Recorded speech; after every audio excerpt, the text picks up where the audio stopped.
Rencana Indonesia Tourism Development Corporation atau ITDC mengembangkan kawasan pariwisata di Bali Utara disambut baik anggota DPD RI Daerah Pemilihan Bali, Gede Pase Suwardike.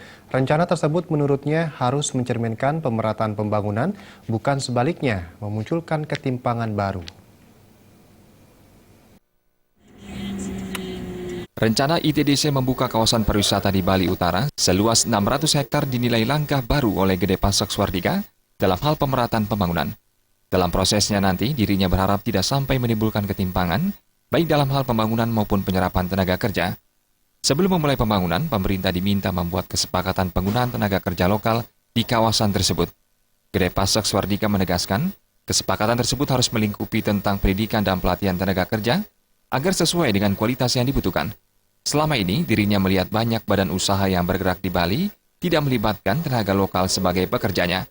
Ini perlu kita dukung, hanya catatannya adalah begini. Ini kan kita sudah pernah luka dengan berubahnya PTDC menjadi ITDC. Dengan nama Bali dihilangkan menjadi ITDC, tujuannya katanya untuk mengembangkan seluruh Indonesia. Tapi kan sebenarnya dampaknya itu kan sekarang semakin sedikit orang Bali di pucuk pimpinan ITDC itu. Nah, kita ke depan berharap kalau ITDC ingin mengembangkan itu harus menggandeng Pemprov Bali juga. Jadi konsepnya itu harus pemegang saham itu bersama, bangun dia badan baru yang melakukan join antara Pemprov dengan ITDC.